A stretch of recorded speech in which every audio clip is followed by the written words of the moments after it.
Bonjour et bienvenue. C'est un dimanche avec le sourire. Le Sporting a gagné face à la réserve de l'OL, 4-2. Mes deux acolytes présents aujourd'hui, Jérôme et Manu. Messieurs, bonjour. Salut tout le monde. Ce matin, Jérôme a le sourire. Toulon a gagné. Et semble-t-il, avec la manière, puisqu'on arrive à marquer 4 buts. Voilà, donc qui veut commencer? Qui veut donner son avis sur la rencontre? Après, moi, j'aurais une petite question à vous poser. Non, mais on va essayer d'informer au mieux ceux qui nous regardent et qui n'ont pas vu le match et peut-être qui n'ont pas lu trop de choses sur le match. On va quand même commencer par les à côté de la rencontre du stade, puisque première surprise, une mobilisation policière extrême qu'on ne s'y attendait pas du tout, parce qu'a priori, il n'y avait aucune raison. Donc ça interroge. On aimerait bien savoir qu'est-ce qui a motivé ce renfort de police conséquent. Bientôt, il y avait plus de policiers que de supporters. J'exagère bien sûr, mais quand même, c'est pour vous dire que c'était conséquent. Donc ça, c'était voilà, pour le côté extra-sportif. Pour le match, écoutez, moi, ce but de première minute de jeu, enfin, on est dans la seconde minute de jeu et Simpara d'une belle tête qui marque et alors lui c'est marrant parce que enfin c'est marrant, je sais pas si c'est marrant, il aurait dû être crédité du but à Saint-Briest, hein. On a bien vu, il marque, l'arbitre, j'ai rien compris, hein, cette histoire là, il siffle, il revient, penalty, c'était n'importe quoi. Et donc, sans ça, le gars, parce que quand il marque, il venait de rentrer, si j'ai bien compris, à Saint-Briest. Vous me confirmez ou ça faisait quelque temps qu'il était sur la pelouse, je sais pas. Bon, en tout cas, ce gars, encore un placardisé, qu'on a eu la bonne idée de placardiser, puisque en deux matchs, il aurait dû. Pour moi, il a deux buts dans l'esprit. Je te coupe parce que en fait, ça rejoint un petit peu la question que je voulais vous poser. La saison dernière, c'est Petit Diallo qui, avec toutes les lacunes qu'on a pu lui connaître et évoquer, c'est lui clairement qui sauve le Sporting de la relégation. Est-ce que cette saison, ce serait pas Simpara? Est-ce que ce ne pourrait pas être Simpara? Pourquoi pas, hein, quand on voit. Pour moi, encore une fois, hein, pour lui, évidemment, ça ne sera pas le cas, mais pour moi, il a déjà deux buts en deux matchs et assez rapidement. Et quand on regarde son match plus précisément, bon, c'est pas spécialement extraordinaire, mais écoutez, ce premier but, il faut le mettre, il le met. Il a pu avoir des situations qui s'est créées. Je trouvais quand même un bel enthousiasme. Ce qui aurait été quand même dommage vu qu'il n'a pas joué depuis longtemps, qu'il n'ait pas justement cette fraîcheur. Donc oui, ça peut être le facteur X qui peut-être nous sauver. Il faut, de toute façon, en foot, il faut y croire. Faut tenter, ouais. J'ai été un des premiers, enfin, après le match d'Alès, pour moi, on a laissé passer notre chance. Et ça va demander confirmation, ce match. Bon, on n'en est pas encore là, on va quand même rester encore sur le match, mais on voit que tant que mathématiquement c'est possible, évidemment qu'il faut y croire, et c'est mathématiquement possible, et on va y croire. Et tant mieux si les joueurs y ont cru. Donc voilà, premier but, le penalty, d'où on était placé, je ne sais pas si Jérôme est très mal placé lui pour le coup, mais nous, il était évident. Hein. Non, oui, évident. D'ailleurs, même les Lyonnais n'ont pas râlé. Après, il y a cette belle transversale de Gomis qui aurait mérité un meilleur sort. Oui, entre-temps, quand même, à 1-0, on se fait peur sur une belle transversale de Lyon, d'ailleurs, qui a fallu égaliser. Voilà, le 2-1, le 3... Le 3-0, 3-0, et puis oui, 3-0 de Kouyaté, très belle reprise de volée, très beau, et puis il y a évidemment, et on se l'est tous dit, ce but juste avant la mi-temps qui pouvait perturber, parce qu'on sait qu'en foot, 2 buts d'écart, il suffit que l'équipe marque après ce deuxième but. Pour Tremblay. Et heureusement, il n'est pas intervenu trop tôt. Je crois, de mémoire, il intervient, il restait un quart d'heure environ, je crois. Donc, c'était pas trop tôt, parce qu'on le prend plus tôt. On aurait pu. Là, je note quand même 2 entrées cataclysmiques de Sissan et Sao. Cataclysmiques. Je ne sais pas comment Berthet a pu. Alors, je vais lui laisser. Il paraît que la semaine dernière, là, ici, je n'avais pas vu le match, donc très bien. Mais enfin, la rentrée de Sao, c'est juste pas possible. Alors, autant j'ai beaucoup aimé le Sao, grande gueule De Varmatin. de Varmaté. Là, je lui dis chapeau, Moussa. C'est bien de parler, parce qu'il y en a qui disent ouais, il va partir, reparle. Mais oui, mais il y en a, ils ont été de passage. Ils auraient pu dire des choses, et puis ils n'ont jamais rien dit. Donc, il a dit des choses importantes. Par contre, sur le pré, mon Dieu.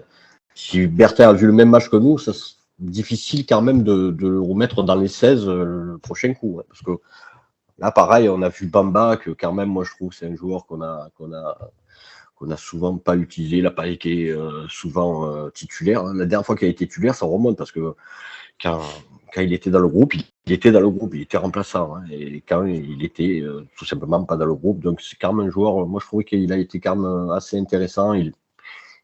Là, pareil, je ne dis pas que c'est le joueur extraordinaire qui a été. Mais il a créé des brèches, il a tenté, il a été très généreux. C'est ce qu'il nous faut en ce moment. C'est vraiment ce qu'il nous faut.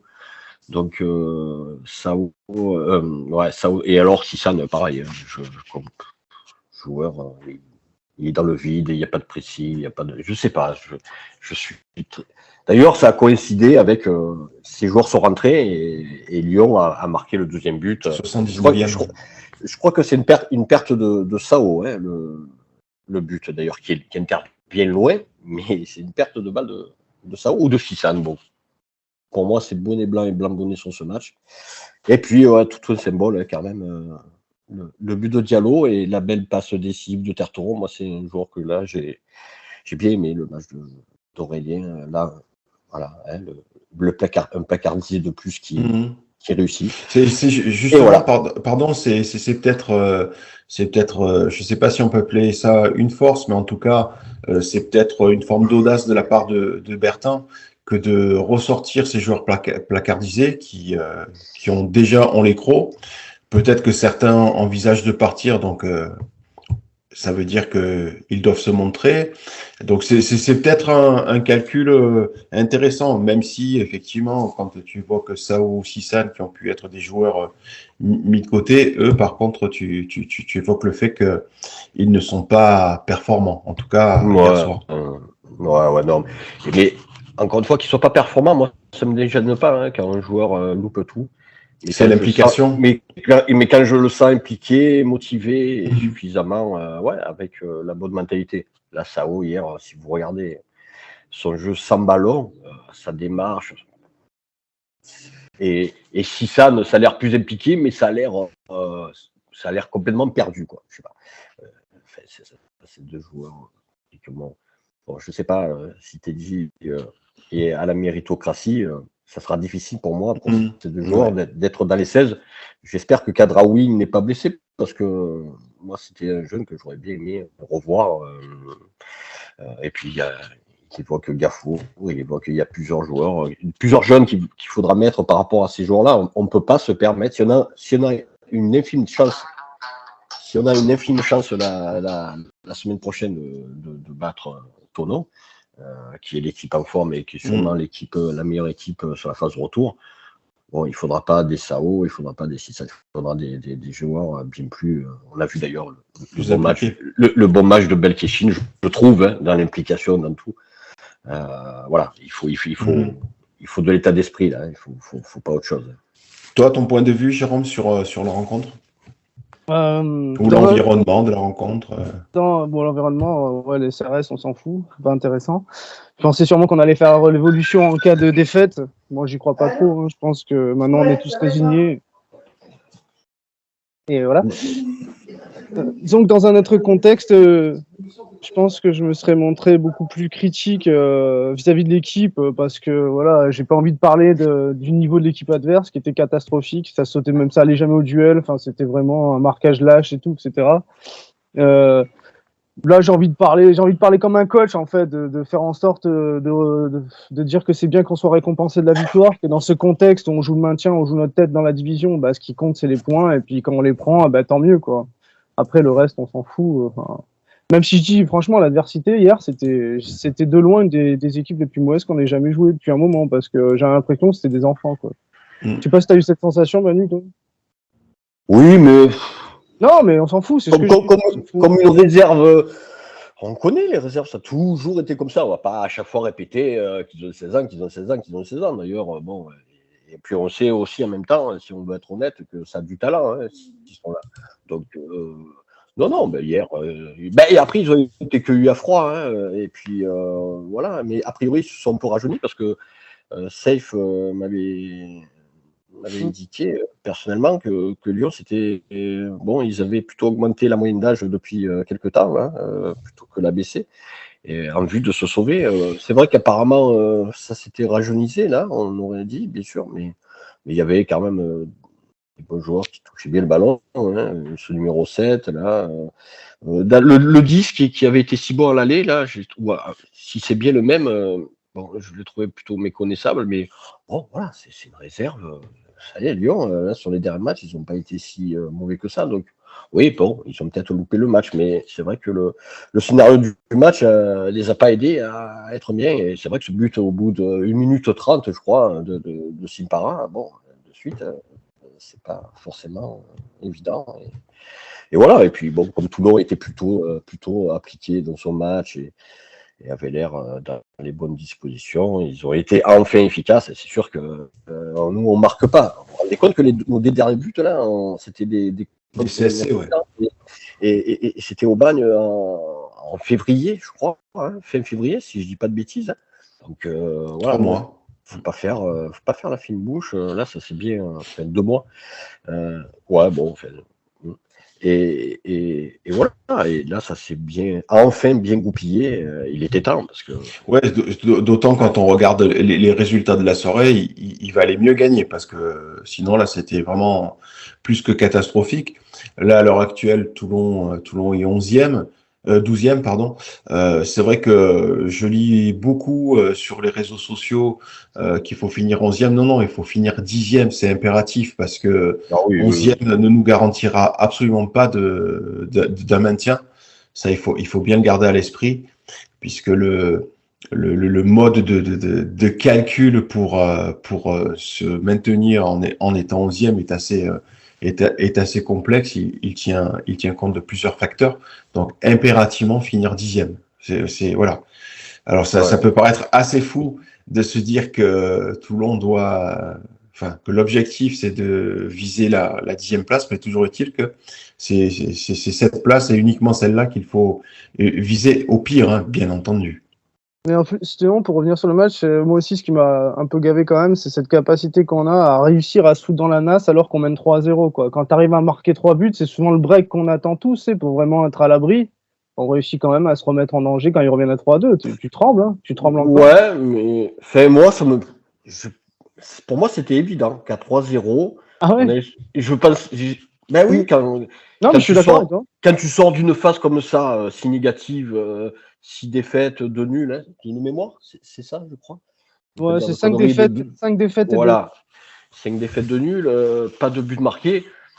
Ta première victoire, bon, généralement, il faut qu'elle se fasse un peu dans la douleur, ou en tout cas avec quelques difficultés. Et c'est vrai que c'était un peu trop simple pour que je m'attendais, moi, à titre personnel, je m'attendais à ce que ça puisse un peu se compliquer et qu'on puisse un peu se faire peur, ce qui a été le cas, même si on ne s'est pas finalement fait trop peur, mais on a commencé quand même un peu à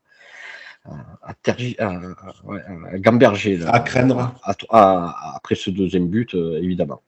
Et on savait que ce but-là, juste avant la mi-temps, était vraiment con, quoi. Et sinon, pour te répondre vite fait sur le débat Sao-Sissan, avec un pote, j'avais le même discours que toi, c'est qu'on s'en fout, enfin on s'en fout pas, mais le côté performance du joueur est primordial, mais c'est vrai qu'on demande au minimum l'implication. Et oui, c'est vrai que entre Sao-Sissan, moi c'est le seul truc qui me manquait, c'est qu'au moins il y en a un que tu vois qu'il essaie et l'autre, on aurait dit qu'il était en tongue sur le terrain. C'est incompréhensible ça quand même. Alors qu'il y a une semaine ou deux, il avait été correct, là, complètement à côté. Tu es à domicile, tu es remplaçant, tu rejoues, tu t'attends. Moi, je suis à la limite d'être choqué, quoi. Je veux dire, on peut pas cautionner ce genre de comportement, c'est pas possible, quoi. On doit au moins voir. À un moment, il y a un ballon, le gardien sort, il est aux 40 mètres, il est pas très loin de la ligne médiane. Au lieu d'aller le faire jouer, pour sa relance, pour qu'il joue, de toute façon pour jouer, bon, le mec, je sais pas, il a peur, il recule, il est même pas dans le. Ah non, moi c'est pas possible. Si Berthet, bon, j'attends de voir, mais. Surtout quand tu te passes, tu parles des jeunes, mais tu mets même pas El Ghoul sur le banc, donc à un moment donné, mettre ça. Non, mais il était en Mouraille, c'est ça? Il était chez nous. Nassim, moi je l'ai vu chez nous. Palace. Ouais, j'ai vu chez nous. Ouais. D'accord. Bon, d'ailleurs, si on peut évoquer un mot, je trouvais que moi personnellement, ça m'a pas choqué. Évidemment, hier, c'est passé à l'as, on n'en parle pas, qu'il n'y avait pas El Ghoul. Pourtant, c'est quand même le joueur un peu fétiche cette année. Mais bien sûr, on gagne, donc ça passe là. Si on n'avait pas gagné, oulala. Mais moi, personnellement, ce choix, je peux l'entendre. El Ghoul n'est plus. Il a été surexploité. Surexploité, voilà. Et je pense que ça peut être. Même si là, il passe de titulaire à Carman qui se part des 16, ça fait. Mais ça peut être une piqûre intéressante. Et si jamais il réapparaît dans le groupe, j'espère à la place de Sao, au moins contre Tonon, mais peut-être que El Ghoul qui aura repris un peu de force, parce qu'il y a ça aussi, et un peu de fraîcheur mentale et un peu de fraîcheur physique. Ça peut être pas mal pour le prochain match. On l'a croisé, il critiquait pas le choix du coach, il était juste déçu de pas être au moins dans les 16, quoi. Voilà, il aurait aimé être au moins, avoir la possibilité de s'exprimer, quoi, on va dire. Mais je trouve que moi, ça m'a pas choqué le fait qu'il ne soit pas là, et j'aurais dit la même chose après, puisque voilà, c'est ce que je pensais quand j'ai vu la compo. Donc, en tout cas, ça illustre un petit peu ce que dit Bertin, à savoir qu'il privilégie l'alignement de joueurs qui seraient impliqués. En l'occurrence, en l'occurrence, si je comprends bien ce qu'il dit dans la presse ce week-end, c'est ça, quoi. C'est que, semble-t-il, Nassim était peut-être moins impliqué lors des derniers entraînements. Donc, en fait, il paye pour ça. Ouais, mais tu peux pas faire son implication sur tous les matchs de la saison. Enfin, le mec, s'il a un coup de mou maintenant. Et en plus, moi, je veux bien qu'on dise ça, mais aujourd'hui, c'est sur le terrain des matchs que tu as besoin des gens performants. Même si il est moins bon, il n'y a pas de souci, ça, je peux le reconnaître aisément, mais c'est quand même un des rares qui se cache pas. Dans l'entrejeu, franchement, à part lui, je vois pas grand monde. Moi, je trouve ça, je peux comprendre, d'autant plus que tu gagnes, comme tu le dis, ça peut presque le justifier, tu vois. Mais me passer l'El Ghoul jusqu'à la fin de la saison par rapport à un manque d'implication d'entraînement, parce que aussi dans la tête du coach, ça peut avoir cet écho. Il peut très bien se dire, on peut gagner sans lui, donc c'est bon, laisse à la maison. Tu vois ce que je veux dire? Moi, je vous garantis que sans El Ghoul jusqu'à la fin de la saison, tu te sauves jamais. Déjà, avec lui, tu te sauves peut-être pas, mais alors sans lui, je te garantis que c'est mort. Moi, je vous le dis. Oui, après, on peut. Écoutez, on verra bien, mais. Moi, je veux penser, en tout cas, que c'était ce match-là. Je veux pas. J'espère qu'évidemment, et puis il n'y a aucune raison de le placardiser, surtout quand on voit la performance des remplaçants. Sao, pour pas le citer. Bon, là, pour moi, il n'y a même pas, là, pour le coup, de débat. Et ça serait difficile à comprendre de voir Sao encore dans le groupe après sa prestation de hier. Et encore une fois, je ne parle pas de performance, je parle juste d'état d'esprit et j'ai envie de dire, comment on pourrait appeler ça, la gestion corporelle, quand on dit, le langage corporel presque, la démarche, la nonchalance. T'as raison. C'est impressionnant, je trouvais, hier. c'était choquant, vu la situation. Et c'est incompréhensible. C'est ça que je trouve que c'est totalement incompréhensible. C'est fou.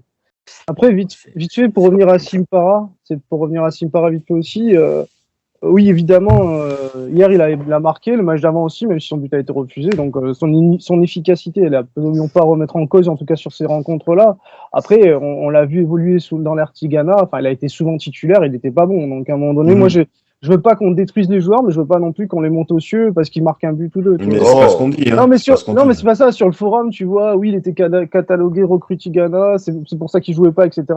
Enfin, il a eu l'occasion de faire ses preuves. Après, nous, on est d'accord, il faut mettre personne au placard, surtout quand tu joues ta survie C'est ça. et que les meilleurs et les plus impliqués jouent. Mais enfin, on va pas en faire non plus un Mbappé, tu vois. C'est bon. Enfin, reste tranquille. Non, mais bien sûr que non. Non, mais c'est juste que. Même si j'espère que c'en est, hein, mais bon. Moi, ce qui m'étonne, c'est que, par exemple, sur la feuille de match d'hier, on a, bon, il y a il y a eu trois changements, pardon, là. Sao Sissan et Bayo qui sont rentrés. Il y a Anto Wasfan qui aurait peut-être pu rentrer dans l'axe de la défense avec un Kenny qui aurait pu remonter au milieu. Je suis un peu étonné de ça, qu'il n'y ait pas eu cet essai en seconde période. Par rapport à pourquoi tu voudrais qu'il monte d'un cran et Moulé. Ouais, j'ai compris, mais même à partir du moment quand t'es coach en fait et que bon après tu vas me dire c'est vrai qu'on a pris 2 pions, j'ai envie de te dire, mais à un moment donné tu as une solidité. Enfin pour lui je pense que Moulé l'a convaincu à ce poste. C'est malheureux à dire, mais je pense qu'on n'est pas prêt de changer de charnière centrale. Tu vois. Enfin, je pense, hein. Donc je le vois pas faire un changement de ce type. Même si moi, c'est vrai que je te dis toujours, hein, je préférais Mouler au milieu, mais bon voilà. Après, le coach, à partir du moment où il a des résultats entre guillemets, je pense que c'est foutu, quoi. C'est pour ça que j'ai peur qu'El Goul soit mis entre guillemets un peu sur la touche pendant quelques temps. J'espère pas. Enfin, quelques temps, c'est 3 matchs, hein, puisqu'il en reste 3. Comme si le résultat avait validé son choix, pour ainsi dire, et 3 matchs, enfin, ça passe vite, quoi. Il n'aura pas le temps de dire ah ben non, c'était une erreur, tu vois. C'est sûr. Ouais. J'espère pas non plus, hein, on est d'accord. Hein. Bon. Après, voilà, on le sait qu'El Goul, c'est un des éléments forts, si ce n'est l'élément fort de cette équipe du Sporting de cette saison. Mais on l'a aussi suffisamment dit, c'est un joueur qui a été surexploité, surexposé. Peut-être que le faire souffler sur un match, c'est pas une mauvaise chose. D'autant que, même si ça n'est pas une vérité, si ça n'est pas la vérité, le résultat donne raison à Bertin hier soir. Voilà, tout simplement. Ouais. D'accord, mais cet argument, il vaut pour d'autres joueurs. On parle d'Abdou Diallo, s'il marque pas son but de fin de match, t'en dis quoi de son match hier soir? Excuse-moi, mais c'est pas un grand match encore. Hein. Il marque un péno et dans le jeu, il a quasiment été inexistant, quasiment. Moi, j'ai trouvé autant des fois, je le trouve dans les duels, etc. Mais ça fait 2 matchs pareils, que notamment le dernier match où il a été battu sur tous les ballons aériens. Celui-là où j'ai trouvé que dans le jeu, il n'avait pas existé beaucoup. Franchement, Abdou, il souffle le camp, quoi. Tu vois, à un moment donné, c'est pareil. Hein. Et je trouve qu'il en aurait peut-être plus besoin lui, quoi, honnêtement. Même s'il marque. Les deux, ils en auraient besoin. Les deux ont été surexploités. C'est sûr qu'ils finissent un peu comme ils peuvent. Hein. C'est sûr que. Oui, d'ailleurs, on l'avait vu, hein, juste coupe, mais on l'avait vu à l'Étoile. Je sais pas, même lui qui aime jouer. Je pense qu'au final, l'Étoile, remplaçant, il rentre, il marque 2 buts. Enfin, je sais pas, c'est pas mal quand même aussi. Ouais. Après, quelle solution on a, hein, parce que bon, effectivement, on a Simpara qui marque 2 buts en 2 matchs, super. Qui tu mets à sa place? Tu mets Fourier, bon, ça a été tenté. Fourier, Diallo en pointe, ça n'a pas été probant. Il y a Petit Diallo. Après, il y a Petit Diallo, effectivement. Et Simpara, qui sont les joueurs axiaux. Quand on le met Diallo sur le côté, là, c'est saoulant, ça, quand même. Ça me paraît tellement évident que ce joueur est un joueur axial, c'est pas un joueur de débordement. Après, par rapport à Diallo, tu me dis qu'est-ce qu'on peut mettre à la place, mais quand tu as eu 25 matchs où tu pouvais, avec des résultats plus que médiocres, que tu aurais eu l'opportunité de faire des essais pour justement changer la tangente, et tu l'as pas fait. Et c'est sûr que maintenant, à 3 journées de la fin, tu vas nous dire comment le remplacer, comment trouver une solution alternative efficace. Et aujourd'hui, tu peux quasiment plus, t'as plus le temps. Mais tu as eu une saison entière pour faire des essais pour rendre ton équipe plus efficace. Tu avais des constants, tu avais des Ouamou. Oui, tu avais quoi faire. T'avais quoi faire, au moins essayer, quoi. Et tu l'as pas fait, donc ça. Et ça, c'est plutôt rêche, hein, pour le coup.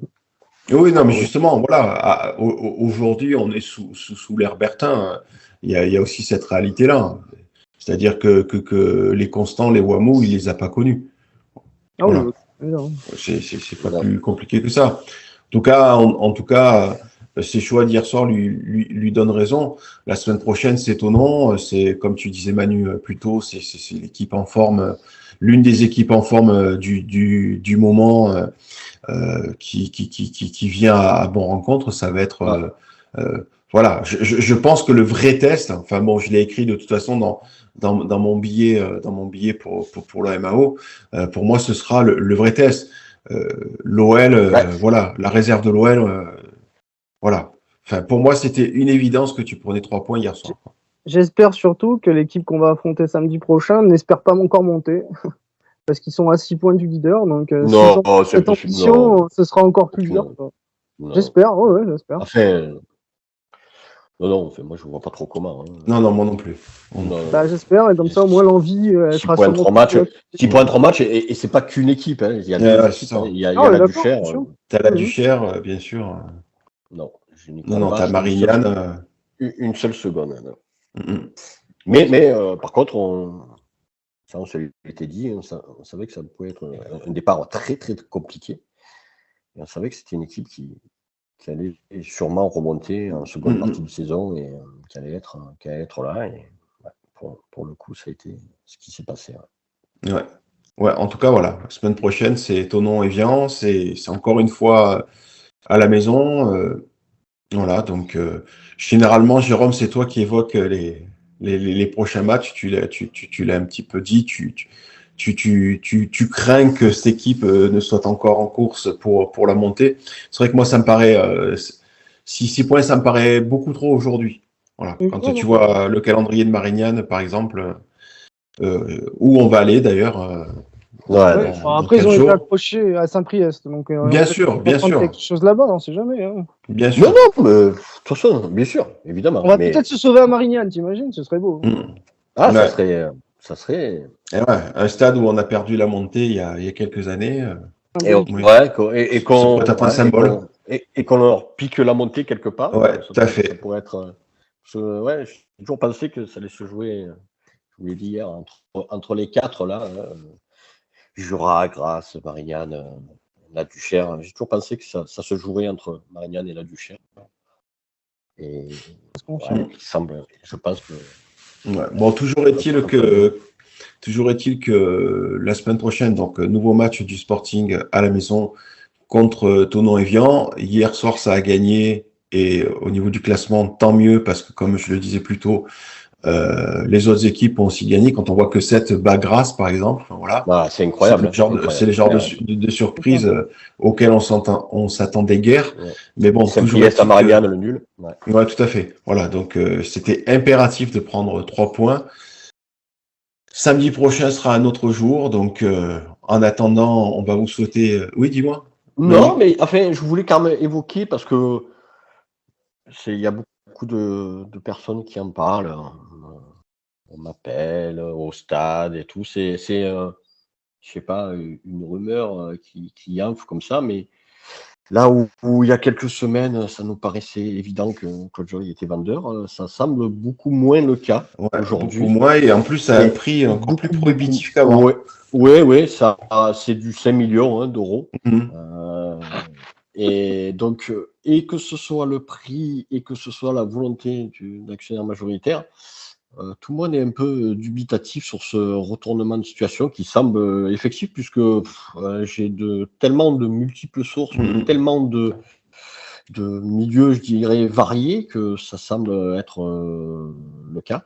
Et donc, je dis que une surprise, oui et non, parce que non. Avec non, c'est pas une surprise. on sait jamais. Ouais, c'est pas vraiment une surprise, mais je dis attention, si on devait descendre et que Claude Joly reste comme ça,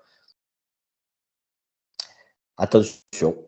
Non, par contre, ça ressemble quand même sacrément à l'épisode Mourad Boudjelal et lui quand il s'était tout signé puis pas signé. Enfin, c'est en fait, Il Ce que je veux dire, c'est que ça, il pourra pas rester comme ça si on descend. Enfin, c'est un cataclysme. C'est un cataclysme et faut pas qu'il s'attende à ce que. Enfin, ça peut tendre une situation s'il ne donne pas, s'il ne prend pas s'il ne prend pas la mesure de la chose. Et j'ai l'impression qu'il.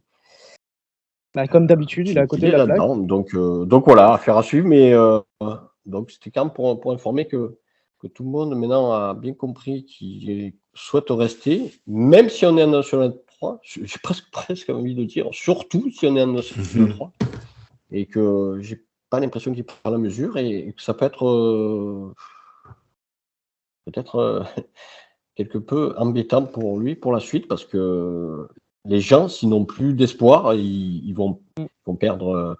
Ils vont perdre. On n'en est pas encore là, mais le peu de gens qu'il reste. On est quand même encore assez proche de la relégation, puisque je crois qu'on est à 3 points de Lyon, pour le coup.